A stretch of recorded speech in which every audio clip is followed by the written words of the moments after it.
नमस्कार, आप देख रहे हैं इंडिया वॉइस। मैं हूं आपके साथ जोई सिंह। और चंडीगढ़ से बड़ी खबर सामने आ रही है। नायब सिंह सैनी ने किया राज्यपाल से मुलाकात, राज्यपाल से मिलकर किया दावा पेश। हरियाणा के नए सीएम होंगे नायब सिंह सैनी। तो ये बड़ी जानकारी सामने आ रही है। शाम 5 बजे नायब सिंह सैनी का शपथ ग्रहण होना है और अब जो है नए सीएम होंगे नायब सिंह सैनी। तो शाम 5 बजे का शपथ ग्रहण समारोह है और हरियाणा के नए सीएम होंगे नायब सिंह सैनी। राज्यपाल से मिलकर दावा किया पेश और नायब सिंह सैनी ने किया राज्यपाल से मुलाकात। चंडीगढ़ से बड़ी खबर सामने आ रही है। नायब सिंह सैनी ने राज्यपाल से मुलाकात की और दावा पेश कर दिया है।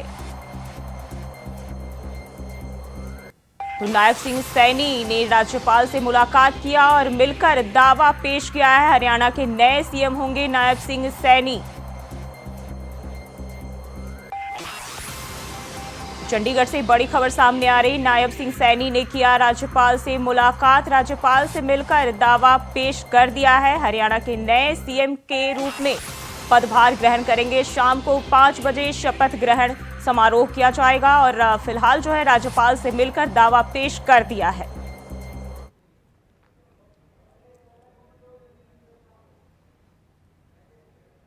तो चलिए आपको बताते हैं कि नायब सिंह सैनी है कौन। बीजेपी के और सांसद हैं और ओबीसी समुदाय से आने वाले बीजेपी के मुख्य नेता है नायब सिंह सैनी। और साल 1996 में सैनी को राज्य में बीजेपी संगठन की जिम्मेदारी दी गई और 2002 में उन्हें बीजेवाईएम का जिला महामंत्री बनाया गया। वहीं 2014 में नारायणगढ़ से चुनाव जीतकर विधानसभा पहुंचे और 2016 में सैनी को खट्टर सरकार में राज्य मंत्री भी बनाया गया था। तो उन्हें मनोहर लाल का करीबी माना जाता है नायब सिंह सैनी को। तो ये जानकारी आपके साथ साझा कर रहे सांसद और हरियाणा बीजेपी के अध्यक्ष सैनी हैं और ओबीसी समुदाय से आने वाले बीजेपी के मुख्य नेताओं में से एक है। 1996 में सैनी को राज्य में बीजेपी संगठन की जिम्मेदारी सौंपी गई थी और 2002 में उन्हें बीजेवाईएम का जिला महामंत्री भी बनाया गया था। इसके बाद 2014 में भी वो जो है कार्यभार संभालते हुए नजर आए। तो राज्यपाल से फिलहाल उन्होंने मुलाकात कर लिया है और अब उन्होंने अपनी दावेदारी पेश कर दी है।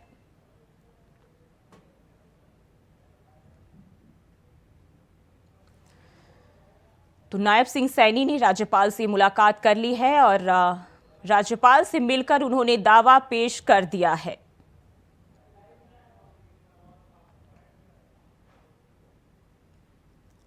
तो हरियाणा के नए सीएम होंगे नायब सिंह सैनी और शाम 5 बजे शपथ होना है और फिलहाल राज्यपाल से उन्होंने मुलाकात की है और दावा पेश किया है। तो चंडीगढ़ से बड़ी जानकारी। शाम को 5 बजे शपथ ग्रहण होना है नायब सिंह सैनी का और अब से हरियाणा की कमान संभालेंगे।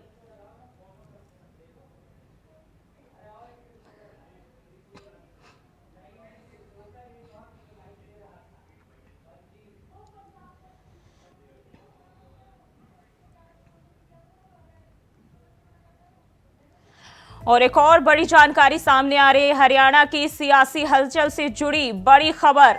कैबिनेट की बैठक से अनिल विज नाराज, नायब सैनी के नाम से सहमत नहीं थे। अनिल विज नाराज होकर बीजेपी विधायक दल की मीटिंग छोड़ी। तो ये बड़ी जानकारी सामने आ रही है। अनिल विज ने नाराज होकर बीजेपी विधायक दल की मीटिंग छोड़ी और नायब सैनी के नाम से सहमत नहीं थे, जिसके चलते नाराज हो गए। बीजेपी से नाराज होकर विधायक दल की मीटिंग छोड़ी।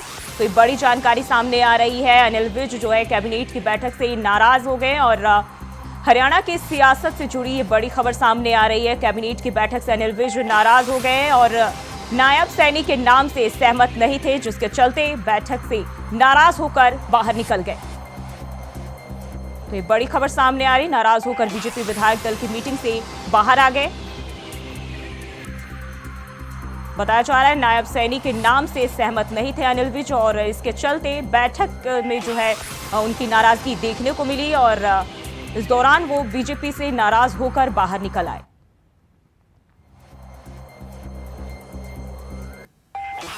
तो कैबिनेट की बैठक से अनिल विज नाराज और नायब सैनी के नाम से और इसी खबर पर ज्यादा जानकारी के साथ न्यूज रूम से नितिन चौधरी लाइव जुड़ गए हैं। नितिन, कैबिनेट की बैठक से अनिल विज नाराज हो गए और वहां से निकल गए, क्या जानकारी इसको लेकर? देखिए जी, बिल्कुल जिस तरीके से कैबिनेट की जो बैठक हुई थी उस बैठक से जो है अनिल विज नाराज होते हुए नजर आए थे, क्योंकि जिस तरीके से नायब सिंह सैनी का नाम सामने आया था मुख्यमंत्री को लेकर, लेकिन मुख्यमंत्री के नाम की जब चर्चा हुई तो विधायक दल की जो बैठक हुई थी उस बैठक में जो है अनिल विज भी शामिल थे, लेकिन उसके बाद लगातार नायब सिंह सैनी के नाम पर जो है अनिल विज काफ़ी नाराज़ थे, क्योंकि जिस तरीके से मनोहर लाल खट्टर पहले मुख्यमंत्री थे तो उसके बाद लगातार उन्हें जब मुख्यमंत्री का इस्तीफा दिया, अपने कैबिनेट के तमाम मंत्रियों के साथ इस्तीफा दिया। बताया जा रहा है कि लगातार जैसे इस्तीफा दिया था तो इस्तीफा देने के बाद तो नायब सिंह सैनी को जो है विधायक दल की बैठक में मुख्यमंत्री बनाया गया, लेकिन उसके बाद लगातार यही देखा जा रहा है कि जिस तरीके से नायब सिंह सैनी को मुख्यमंत्री बनाया गया है तो आखिरकार शाम 5 बजे वो शपथ ग्रहण अपना समारोह लेंगे। जिस तरीके से लगातार इस पर सियासत जो है बढ़ती हुई नज़र आ रही थी हरियाणा के अंदर, लेकिन आज फिर से दोबारा से जो है भारतीय जनता पार्टी, प्रधानमंत्री नरेंद्र मोदी की सरकार ने दोबारा से जो है नए मुख्यमंत्री की कुर्सी नायब सिंह सैनी को दे दी। जिस तरीके से ओबीसी समाज की बात की जाए तो ओबीसी समाज में सबसे बड़ा ताल्लुकात रखते हैं और सैनी समाज से आते हैं, तो इस तरीके से देखा जा रहा था अम्बाला जैसे काफ़ी ऐसी जगह हैं जिस तरीके से जो है नायब सैनियों को जो है वोट बैंक ज़्यादा है, वहीं ओबीसी समाज में ज़्यादा ताल्लुकात रखते हैं, तो उसको देखते हुए नायब सिंह सैनी को इसीलिए मुख्यमंत्री बनाया, क्योंकि लोकसभा का चुनाव आ रहा है। तो लोकसभा के चुनावों में लेकर देखा जा रहा है कि इस तरीके से कि आखिरकार किसी ऐसे व्यक्ति को मुख्यमंत्री बनाया जाए जो ज़्यादा ओबीसी वोट बैंक की पकड़ रखता हो, और नायब सिंह सैनी जो एक सैनी समाज से आते हैं, तो सैनी समाज जो है काफ़ी जो है हरियाणा के अंदर है, तो इसलिए नायब सिंह सैनी को मुख्यमंत्री घोषित किया गया है। जी, अगर हम बात करें तो ये लोकसभा चुनाव से पहले बीजेपी का ओबीसी कार्ड कितना बड़ा भूचाल लेकर आएगा हरियाणा की सियासत में? बिल्कुल, जिस तरीके से ओबीसी का जो है वोट बैंक की बात की जाए या ये कार्ड जो खेला है भारतीय जनता पार्टी ने, एक सोच समझ कर कार्ड खेला है। जिस तरीके से लगातार भारतीय जनता पार्टी यही प्रयासों में रहती है कि ओबीसी समाज के लोगों को जो है कहीं इस तरीके की नाराज़गी जाहिर ना करनी पड़ जाए, क्योंकि सबसे ज़्यादा जो बात की जाए वहाँ पर जाट बाहुल्य क्षेत्र है और सैनी समाज भी जो है ज़्यादा आता है। तो इस तरीके से देखते हुए भारतीय जनता पार्टी ने जो है नायब सिंह सैनी को मुख्यमंत्री चुना। और बता दें कि जब आज विधायक दल की जो बैठक हो रही थी उस बैठक में नाम की चर्चाएँ चल रही थी सुबह से लगातार, क्योंकि उस तरीके से जब देखा जाता जब इस तरीके मंत्री पद से अपने मुख्यमंत्री पद से इस्तीफा दिया मनोहर लाल ने, तो उसके बाद अपने जो मंत्रिमंडल के नेता थे उनका भी इस्तीफा जो है राज्यपाल को सौंपा। तो राज्यपाल को सौंपने के बाद जिस तरीके से विधायक दल की बैठक हुई, बैठक जो होने के बाद तो विधायक दल की बैठक में जो नाम जो है सामने आया नायब सिंह सैनी का, तो नायब सिंह सैनी को विधायक दल के नेताओं ने अपना मुख्यमंत्री चुना। लेकिन उसके बाद बात की जाए तो अनिल विज की, तो अनिल विज जो है काफ़ी नाराज़ नज़र आ रहे थे, क्योंकि नायब सिंह सैनी के नाम से लेकर और बताया जा रहा है कि मनोहर लाल के साथ में कम से कम काफ़ी अच्छा काम किया है, मनोहर लाल के साथ में जो है काफ़ी अच्छा इनमें ताल्लुकात रखते हैं। और जिस तरीके से मनोहर लाल के इस्तीफे के बाद लगातार ये चर्चाएं चल रही थी कि आखिरकार मुख्यमंत्री कौन होगा, क्योंकि सुबह से यही खबरें चल रही कि मनोहर लाल खट्टर को जो है दोबारा से मुख्यमंत्री बनाया जा सकता है। लेकिन जिस आज जो है विधायक दल की जो बैठक हुई थी उस बैठक में नायब सिंह सैनी का नाम सामने आया था। नायब सिंह सैनी जो है एक ऐसे सैनी समाज से आते हैं और दूसरा ओबीसी समुदाय के लोगों से ज़्यादा वो रखते हैं ताल्लुकात। वोट बैंक को बढ़ाने के लिए भारतीय जनता पार्टी ने नायब सिंह सैनी को मुख्यमंत्री घोषित किया है। जी नितिन, बताया जा रहा है, अगर अनिल विज की बात करें तो कहा जा रहा है कि उन्हें कहीं ना कहीं सीएम बनने की उम्मीद थी और 6 बार के विधायक भी रहे, पार्टी के तमाम जो कार्य है उसमें लगातार सक्रिय रहे हैं, हमेशा मुखर होकर अपनी बात रखते हैं, तो इसके चलते जो है उनके अंदर नाराजगी देखी गई है। देखिए, बिल्कुल बात की जाए अनिल विज की तो अनिल विज जो है काफ़ी नाराज़ थे, क्योंकि मुख्यमंत्री की रेस में भी उनका नाम सामने आया था, नायब सिंह सैनी का नाम सामने आया था। नायब सिंह सैनी जो है प्रदेश अध्यक्ष थी, प्रदेश अध्यक्ष बनने के बाद लगातार इस चीज़ की कुर्सी जो है उनके हाथ में कमान थी, लेकिन आखिरकार यही देखा गया क्योंकि 1996 की जो बात की जाए जिस तरीके से भारतीय जनता पार्टी ने इस संगठन का इनको जिम्मेदारी देने के बाद लगातार इस चीज़ ने जो है पूरी तरीके से जो है महत्वपूर्ण जिम्मेदारी निभाने के बाद लगातार भारतीय जनता पार्टी के कार्यों में जो सक्सेस जो है नज़र आते रहे। लेकिन उसके बाद बताया जाता है कि मनोहर लाल खट्टर के साथ इनकी काफ़ी नज़दीकी थी और साथ ही जो है अनुभव है, काफ़ी सालों से इनको राजनीति का अनुभव लगाया जा रहा था। 1996 की बात तो पहले ही इनकी राजनीति का कैरियर जो शुरुआत की थी 1996 में की थी, लेकिन उसके बाद 2014 में इनको राज्य मंत्री बनाया गया, राज्य मंत्री का इनको दर्जा दिया गया कि इस तरीके से लगातार भारतीय जनता पार्टी ने इनके ऊपर जिम्मेदारी सौंपी। उसके बाद लगातार देखा जा रहा था कि भारतीय जनता पार्टी के हरियाणा के प्रदेश अध्यक्ष भी थे ये, लेकिन उसके बाद आज फिर से जिस तरीके से मनोहर लाल खट्टर ने अपना इस्तीफा सौंपा था, उसके बाद विधायक दल की जो बैठक हुई थी, विधायक दल की बैठक होने के बाद तो विधायक दल की बैठक में आपका तमाम जानकारी के लिए और वहीं कांग्रेस से विधायक अंबा प्रसाद और उनके करीबियों के ठिकानों पर ईडी की रेड चल रही है। अंबा प्रसाद के करीबी माने जाने वाले मौजूदा गोविंदपुर अंचल के अंचल अधिकारी शशि भूषण सिंह के रांची जगन्नाथपुर थाना क्षेत्र स्थित बंगले पर ईडी के अधिकारी पहुंचे, जहां अहले सुबह से छापेमारी जारी है। जानकारी के अनुसार फिलहाल 20 लाख रुपए बरामद भी किए गए हैं। आपको बता दें, शशि भूषण सिंह हजारीबाग के चूरचू में अंचल निरीक्षक थे और प्रमोशन के बाद अंचल अधिकारी बन गए। हजारीबाग के ही कट्टमदाग और हजारीबाग सदर में अंचल अधिकारी के रूप में कार्यरत थे। इस दौरान उन पर खूब भ्रष्टाचार का आरोप लगा। हजारीबाग में उनके कई चर्चे हैं, लेकिन कार्रवाई की जगह इनको धनबाद के गोविंदपुर का अंचल अधिकारी बना दिया गया। लोग के मुंह से सुन रहे हैं बाबू, हम तो आ रहे हैं ओम शांति सेंटर से और अभी आप ही लोग के मुंह से सुन रहे हैं। बाहर में भीड़ काफ़ी देखे, तभी घर में ऐसे कोई नहीं है, सब रांची में है। हस्बैंड भी यहाँ नहीं है, वो दिल्ली में है। अब अंदर में कौन बंद किया है पता नहीं, आप ही लोग बताइए। और हम पसंद भी नहीं करते, हम बोलते मत लड़ो बेटा, ये सब राजनीति बहुत गंदा है, आदमी को बर्बाद कर देता है। तो विधायक अंबा प्रसाद के 17 ठिकानों पर ईडी की रेड जारी है और सुबह से ही ये छापेमारी की जा रही है। जो बताया जा रहा है, कई जगहों पर ये छापेमारी की जा रही है और इस दौरान उनके कई रिश्तेदारों के यहां भी छापेमारी की गई है।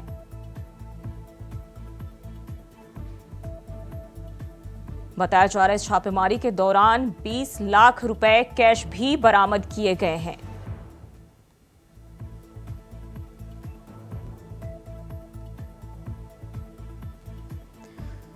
तो अंबा प्रसाद कांग्रेस विधायक हैं और बड़का गांव से विधायक हैं और उनके यहाँ जो है सुबह से ही छापेमारी जारी है। उनके रिश्तेदारों के यहाँ भी छापेमारी जारी है। बताया जा रहा है तकरीबन 17 ठिकानों पर ईडी की रेड जारी है।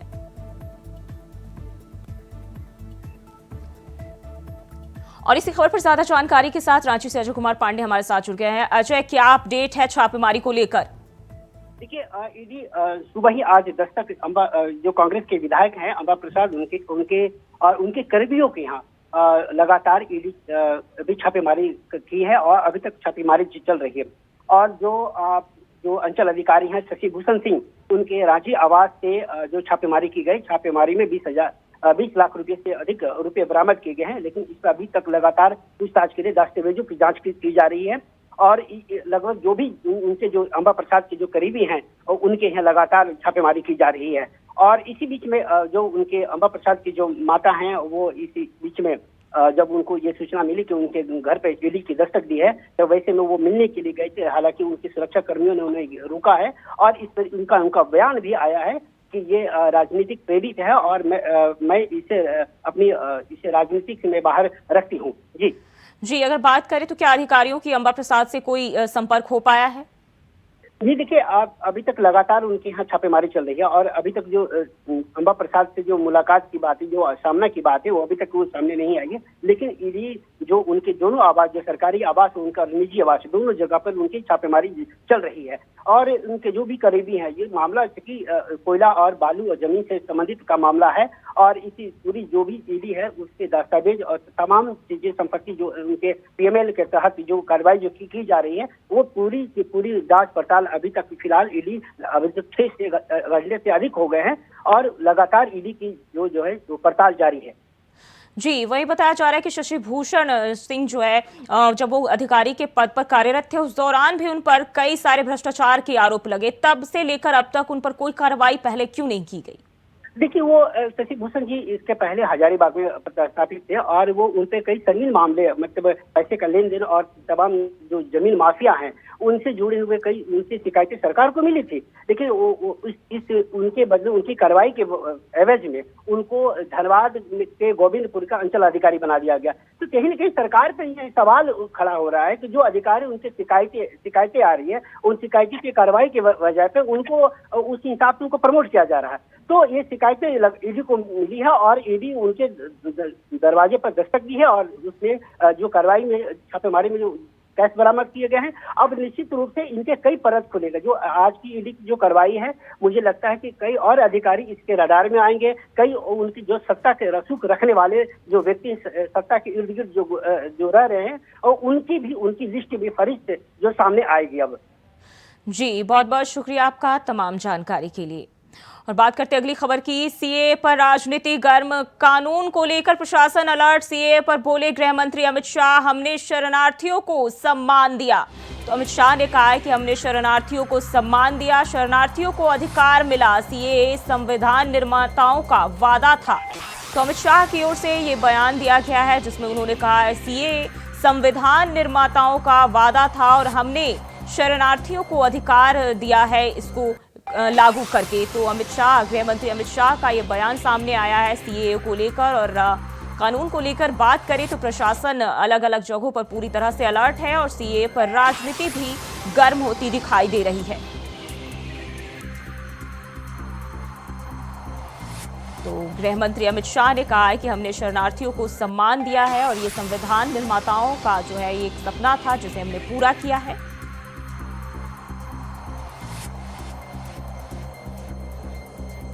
और इसी खबर पर ज्यादा जानकारी के साथ लखनऊ से रमन मिश्रा हमारे साथ जुड़ गए हैं। रमन, सीए पर राजनीति जो है गर्म होती दिखाई दे रही है, वहीं इसको लेकर गृह मंत्री अमित शाह का भी बयान सामने आया है जिसमें उन्होंने कहा है कि हमने शरणार्थियों को जो है उनका हक दिया है, उनका अधिकार दिया है। बिल्कुल, जो ही गृह मंत्री अमित शाह जब ये बिल के रूप में था और संसद में लेकर आए थे तब से वह इसका पक्षधर हैं और वो कह रहे हैं कि ये बहुत बड़ी चीज़ है। संविधान में पहले से दर्ज था कि अगर बाद में ऐसी चीज़ें आती हैं, शरणार्थी आते हैं तो उन्हें नागरिकता देनी चाहिए। और अब अमित शाह, कल अधिसूचना जारी होने के बाद अमित शाह का ये बयान कोई एक ऐसा संदेश देने के लिए है कि उन्होंने संविधान के तहत चीज़ें की हैं। वहीं इस पर राजनीति भी गर्मा गई है। सीधा कमेंट अगर बात करें, ममता बनर्जी जो पश्चिम बंगाल की हैं, सिर्फ सीधा कमेंट वही करती कहीं ना कहीं दिख रही हैं। बाकी बात उत्तर प्रदेश की सियासत में करें तो अखिलेश यादव हों, समाजवादी पार्टी के राष्ट्रीय अध्यक्ष, बसपा सुप्रीमो मायावती हों, सबने अधिसूचना जारी होने के बाद में ट्वीट किए, फेसबुक पर पोस्ट किए और इशारों में तंज कसा। जहां मायावती ने ये कहते हुए लिखा कि ये जो सीए आया है ये चुनाव के समय आने से अच्छा था, पहले आता या बाद में आता और इसे अच्छे से लागू किया जाता। वहीं अखिलेश यादव ने तो ऐसा तंज कसा है कि ये 10 साल में जो लोग यहाँ से बाहर चले गए और सदस्यता छोड़ दी, ऐसे में सदस्यता की क्या बात कर रहे हैं। जब यहाँ से लोग जा रहे हैं तो यहाँ की सदस्यता कौन लेना ही चाहता, ये उनका कहने का कहीं ना कहीं इशारा था। जी, अगर हम बात करें चुनावी दौर की तो बताया जा रहा है कि चुनाव से पहले, लोकसभा चुनाव से पहले सीए कानून को लागू करना पीएम मोदी का मास्टर स्ट्रोक है। हाँ, ये तो कहीं ना कहीं से अभी चुनाव की अधिसूचना में कुछ ही दिन बचे हैं और उससे पहले अधिसूचना, क्योंकि ये 2019 में ही ये कानून पास हो गया था और लगभग 4-4.5 साल के बाद में इसे लागू करना, ये संदेश तो जाता है कि चुनाव कहीं ना कहीं दिमाग में था कि चुनाव से पहले ही लागू करने से कुछ फ़ायदे होंगे। हालांकि ऐसा क्लियर नहीं कहा जा सकता, हो सकता है तमाम ऐसी चीज़ें हों जिसके कारण से देरी हुई हो, लेकिन जो विपक्ष है वो पूरी तरीके से सरकार पर हमलावर है और उसका सीधा कहना है कि ये चुनाव में ध्रुवीकरण करने के लिए, जातिवाद, धर्मवाद फैलाने के लिए ये चीज़ें चुनाव से ठीक पहले लाई गई हैं। जी, और इसी खबर पर ज्यादा जानकारी के साथ शोएब रिजवी हमारे साथ जुड़ गए हैं। शोएब, सीए कानून पर जो है गृह मंत्री का बयान आया है, उन्होंने कहा हमने शरणार्थियों को सम्मान दिया। जहां एक तरफ इसको लेकर जो है कई पार्टियां जो है पीएम मोदी पर जहां वार करें, वहीं कई जो शरणार्थी जो यहाँ मौजूद है भारत में, वो लोग इसको लेकर जश्न भी मना रहे हैं। वहां क्या हालात देखे जा रहे हैं?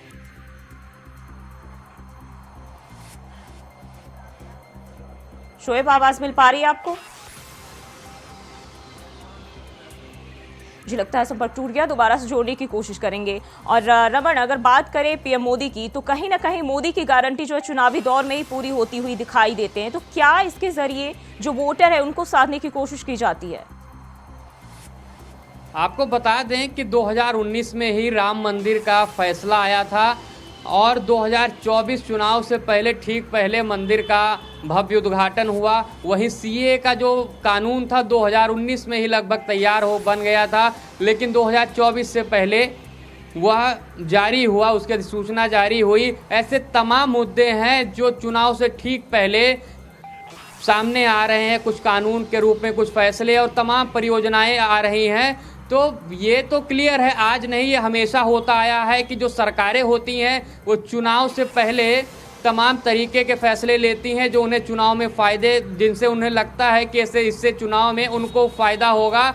और जो बात रही, आपने कहा कि नरेंद्र मोदी की गारंटी, तो गारंटी किस रूप में आप मानती हैं कि अगर उनका ये कहना था कि हम सीए लाएंगे, राम मंदिर बनवाएंगे, तो इस रूप में 2024 में भुनाने की। शोएब एक बार फिर से हमारे साथ जुड़ गए। शोएब, एक बार फिर से जो है सीए कानून को लेकर अमित शाह का बयान आया है सामने, जिसमें उन्होंने कहा है सीए संविधान निर्माताओं का वादा था और इसे हमने पूरा किया।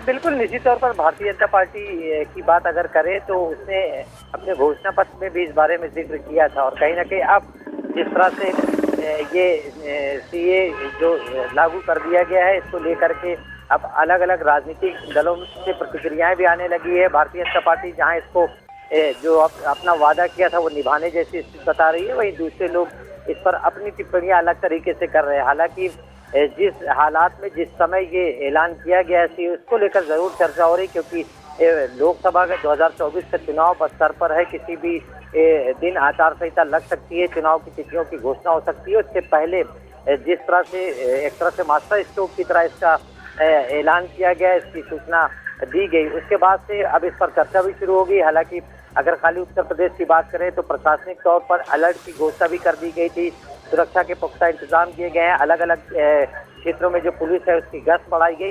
लेकिन अगर ग्राउंड पर देखा जाए तो इस तरह से कोई बहुत ज्यादा इस पर कोई प्रतिक्रिया नहीं आ रही है, क्योंकि रमजान का महीना भी शुरू हो चुका है। अगर मुस्लिम बहुल खासतौर से बात करें तो उन इलाकों में लोग अपने जो रमजान की इबादत है या रमजान से जुड़े मामलों में अपने आप को इन्वॉल्व किए हुए हैं। तो इस तरह की स्थितियां बिल्कुल नहीं दिख रही हैं। किस तरह से कयास लगाया जा रहा था कि जब ये चीजें आई तो ऐसा लग रहा था सतर्कता के हिसाब से भी, लेकिन फिलहाल अगर आप बात करें तो इसका बहुत खास असर देखने को नहीं मिल रहा है।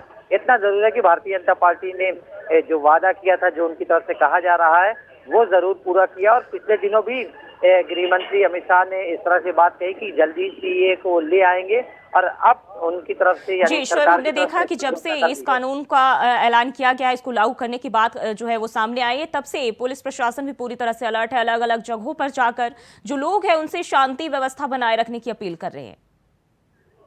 बिल्कुल, अगर उसकी बात करें तो जो प्रशासनिक अमला है वो तमाम धर्म गुरुओं के कांटेक्ट में है, जो मोहल्ला कमेटी या पीस कमेटी होती है उनके कांटेक्ट में है, उनसे बातचीत करते। जैसे ही इसकी घोषणा हुई थी उसके बाद से तमाम इलाकों में जो पुलिस गश्त है वो बढ़ाई गई है।